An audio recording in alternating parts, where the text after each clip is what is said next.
اللهم صل على محمد النبي الأمي وعلى آله وسلم تسليما جزا الله عنا محمد ما هو أهل صلى الله عليه وسلم سبحان ربك رب العزة عما يصفون وسلام على المرسلين والحمد لله رب العالمين۔ دوستو بھائیو، جیسا کہ آپ حضرات ہماری اسکرین پر دیکھ رہے ہیں، ہمارے ساتھ میں ہمارے حبیب عزیز دوست موجود ہیں جو کہ ہمارے ملک کے خطے سے تعلق رکھتے ہیں، جموں کشمیر سے۔ یہ ہماری سعادت مندی کی بات ہے کہ وہ ہمارے پاس موجود ہیں اور اتنی خوبصورت جگہ سے موجود ہیں، اور ہم جو پیغام دیتے ہیں وہ الحمدللہ اور بھی زیادہ خوبصورت ہے، جو درود شریف کا پیغام ہے۔ آج ہم درود شریف کے پیغام کو لے کر آپ کے سامنے روبرو ہیں۔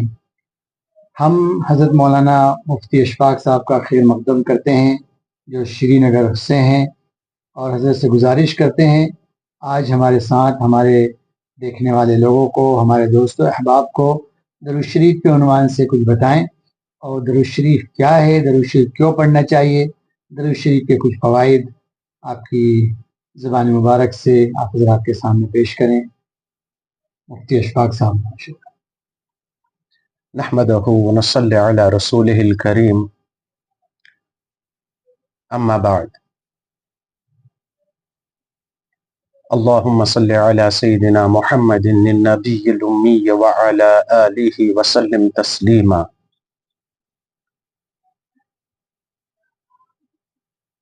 میرے عزیزو، جیسا کہ حضرت مولانا یوسف صاحب دامت برکاتہم اللہ علیہ نے آپ سے کہا کہ درود شریف کی فضیلت کے بارے میں بات کرتے ہیں ہم، چنانچہ یہ ایک ایسا معاملہ ہے کہ اگر دنیا کے تمام درختوں کے پتوں سے کاغذ بنائے جائیں اور سمندر کا سارا پانی جمع کر کے اس کی انک بنائی جائے، اور پھر ہم جناب نبی اکرم صلی اللہ علیہ وسلم کی ذات اقدس پر لکھنے بیٹھیں، تمام دنیا کے علماء کرام، محدثین، مفسرین جمع ہو جائیں، لیکن جناب نبی اکرم صلی اللہ علیہ وسلم کا حق ادا نہیں کر سکتے۔ بے شک، بالکل درست۔ اللہ رب العزت نے جو جناب نبی اکرم صلی اللہ علیہ وسلم کی ذات عالی کا انتخاب فرمایا،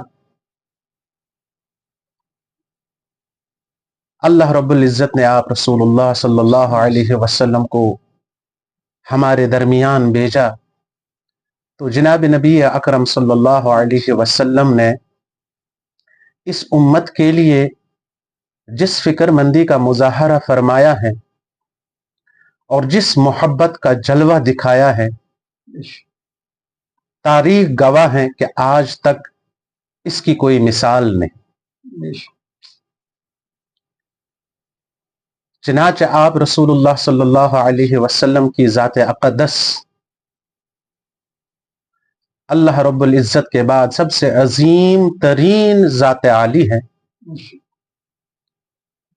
آپ جیسی عظمت والا نہ کوئی آیا ہے نہ کوئی آئے گا، بالکل بے شک۔ اور اس کی دلیل خود قرآن کریم میں موجود ہے کہ اللہ رب العزت خود جناب نبی اکرم صلی اللہ علیہ وآلہ وسلم کی ذات اقدس پر درود پاک بھیجتے ہیں، اور اسی طرح سے ہم پر اللہ رب العزت نے حکم کیا ہے کہ ہم بھی جناب نبی اکرم صلی اللہ علیہ وسلم کی ذات اقدس پر درود پاک بھیجا کریں۔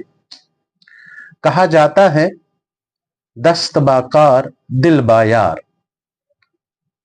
انسان آج کے دور میں مختلف مشغولیات میں رہتے ہوئے شاید وقت نہیں نکال پاتا ہے، لہذا ان ایام میں اس چیز کی ضرورت ہے کہ اگر انسان اپنے ہاتھوں سے کام کر رہا ہے تو اپنے دل سے جناب نبی اکرم صلی اللہ علیہ وسلم کی ذات اقدس پر درود پاک بھیجتا رہے۔